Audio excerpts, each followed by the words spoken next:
আসসালামু আলাইকুম। আমরা অনেকেই মনে করি যে বাংলায় দোয়া করলে আল্লাহ মনে হয় কবুল করবেন না।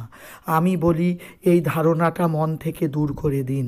আপনি যে ভাষায় দোয়া করবেন আল্লাহ সে ভাষায় জানেন, আল্লাহ সে ভাষায় আপনার দোয়া কবুল করবে।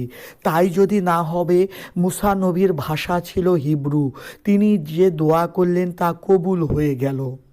তাহলে তো আরবিতে দোয়া না করার কারণে মুসা নবীর দোয়া কবুল হতো না, কিন্তু আল্লাহ তো তার দোয়া কবুল করলেন।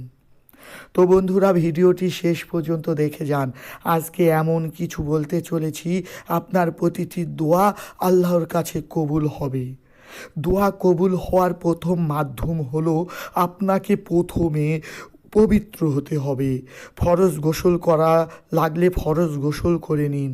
তারপরে 2 রাকাত সালাত আদায় করুন আল্লাহকে খুশি করার জন্য।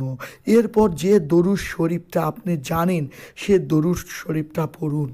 তারপরে আল্লাহর কিছু গুণবাচক নাম নিয়ে কাকুতি মিনতি করুন।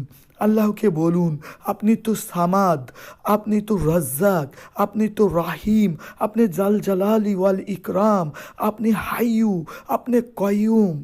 আমি অতি দুর্বল, অতি নগণ্য, আমি আপনার দাস। এরকম কথা বলুন, কারণ আল্লাহ তার মহিমা ও গৌরবের কথা তার বান্দার মুখ থেকে শুনতে পছন্দ করেন। সূরা ওয়াকিয়াতে আল্লাহ 2 জায়গায় বলেছেন, তোমরা আমার মহিমা ও গৌরব ঘোষণা করো।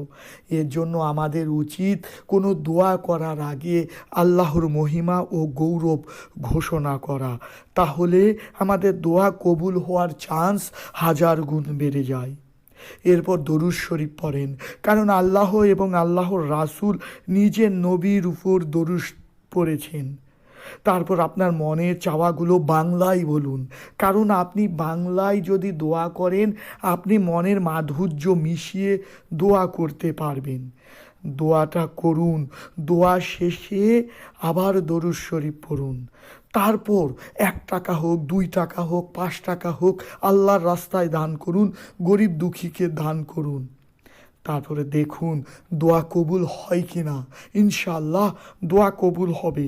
আপনি আমলটা চালিয়ে যান, এই আমলটা কয়েকদিন করতে থাকুন, দেখবেন আপনার মনের নেক আশাগুলো পূরণ হয়ে গিয়েছে। ভিডিওটা ভালো লাগলে বন্ধুদের কাছে শেয়ার করে দিন, আরও 2-1 জন বন্ধু এর মাধ্যমে উপকৃত হতে পারেন। আর আমার কথাগুলো যদি আপনার ভালো লাগে সাবস্ক্রাইব করে যেতে ভুলবেন না। ভিডিওটিতে একটি লাইক দিন, শেয়ার করে দিন, বেশি বেশি শেয়ার করুন। আল্লাহ আপনার মনের নেক আশাগুলো পূরণ করবেন ইনশাআল্লাহ। আমিন।